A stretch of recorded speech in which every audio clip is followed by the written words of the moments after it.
So you guys been wanting me to change the theme song sound quality, but I'm gonna keep the same song. So here we go. This girl reviews movies, games, and books. The time she plays them, and she does that. She does it with the cat. Does that make her crazy? Does that make her crazy? Probably. Hopefully that fixed the audio. Crazy Cat does not own any of these pictures or books or pictures. I use them under fair use for educational purposes, so the people who watch them learn a little bit something when they do it. Hopefully that fixed the audio. I only did all those years ago. No, I don't want to do this. I'm scared of this thing. Alright. Hi everyone. I decided to give a little history of some lessons about Greek gods. But first, before we start talking about it, looks like they cast Aphrodite for Percy Jackson season 3. And that would be Kate McKinnon playing her. So yeah, I wanted to give some history about Greek mythology to you guys before I watch the Odyssey. So mostly the gods. So hope you guys enjoy this. Alright, so I'm seeing the Odyssey Tuesday, most likely. So they come out today. Since this has only been 3 minutes long, but I do want to give a little crash course of some of the gods that we're going to probably see in this movie. Most likely you're going to see at least 4, maybe more. Depends on who they're going to have during the part where Athena asks them to vote who gets for Odysseus to get off the island with Calypso. If they do that part, this is what I'll tell you guys. These are the 4 gods that definitely should be in the movie. One we know for sure because we know that. Let's be honest, you are Athena. Zendaya is playing Athena, so I'll start with her. Athena is the goddess of war, wisdom.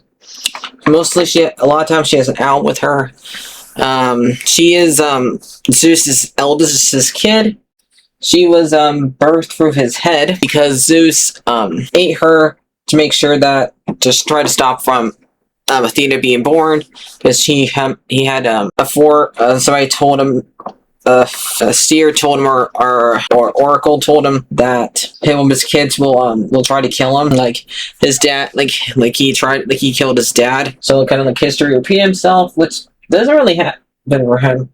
So I don't know what that person talked about. But Athena gets birthed out of his head, and what she's gonna do in this movie is mostly guide Odysseus through all of his trials. So that's what she mostly does. She helps guide him through a lot of it. And this is like one of the rare times you would count her as technically a good god, because the other 2 times we see her is with the spider, the one who turns into a spider, and Medusa. Those are the 2 stories where she's mostly a villain, because she's the reason why we have Medusa and the reason why we have spiders, Arachne. But here, she does technically create a monster, since Odysseus does a lot of terrible things during his book. She also tries to guide him home. And then we got in here, who is the second born of Cronos' kids, who starts off being, and he's the god of water, storms. And the reason why he's the one that goes after Odysseus during this book, because he's mad at Odysseus for stabbing his son in the eye. The Cyclops that he stabs in his eye, Polyphemus, that was his son, and so he's trying to get revenge. Instead, Odysseus learns that he should not give it his name at the very end, but he was bragging about it, that I stabbed you in the eye. He got cocky. That's how and he gives, and then Polyphemus gives his dad the guy's name who stabbed in the eye. Oh, and he's pretty much after him during the whole entire rest of the book. poem. And then Zeus gets mad at him for killing for his men killing his sheep, killing the Titan son, the Titan god of the sun, his flock of cows. His men kill those ones. Zeus comes down and kills all his men, except Odysseus, sends him to live with Calypso for about a couple of years. So that happens. Hermes? Another god that should definitely be in here is Hermes, who's the god of messenger. He is one of Zeus's kids. He's he's like the second to the youngest, I think you could count, but he's one of the younger ones because he's younger than Apollo, since he takes Apollo's cows, makes him forgive him by making a new instrument for him to play. But he helps Odysseus twice during the book or poem. He helps him get home by giving him a bag of wind after he gets off Calypso's island, and then he also gives him a way to survive with Circe by giving him a plant, so he does not turn into a pig like his men does. So those are the ones who definitely should be in this movie. Those four. One who talked to Calypso, like Circe's not to be met. I forgot that Circe and Calypso are technically goddesses or Titaness. I don't know who. I know Calypso is the daughter of Atlas. I'm not sure who Circe is the daughter of. So it looks like Circe's parents are Helios and Perse. Those are her parents. She mostly, I guess she was also did something to Jason, but I don't remember her being Jason the Argonauts. So I guess I left her out of that movie. And I haven't read that book, so I don't know what she does to him. But I know what she does try to do to Odysseus. She tries to seduce him, tries to make him to do what with him. Trying to make, and for a while Odysseus does forget about his life in Ithaca. But eventually, one of his crewmates reminds him that we have to go home, and he asks for her to show him how to get through the underworld and who to talk to so they can get away home.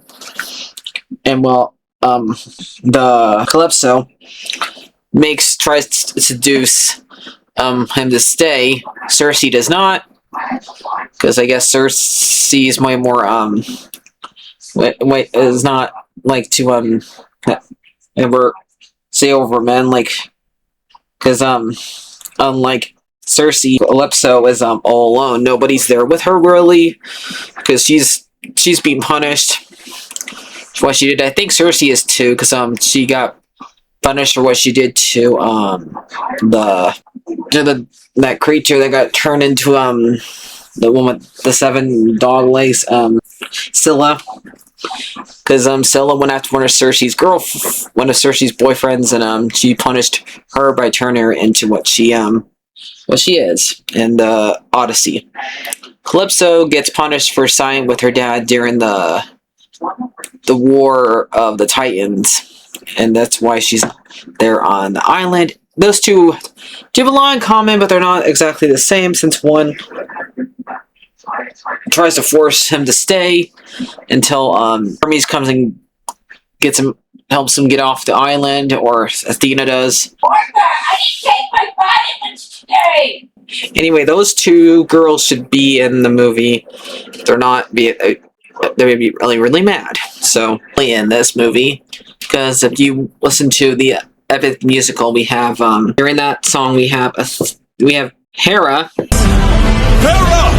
Zeus's wife, the one who always gets mad about him cheating on her, who is also his sister. I know, gross. It's Game of Thrones kind of style.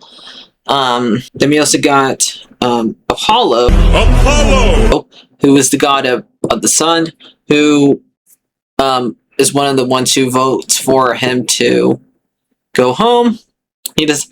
He's just going to be like probably in that part where his role will be probably very short.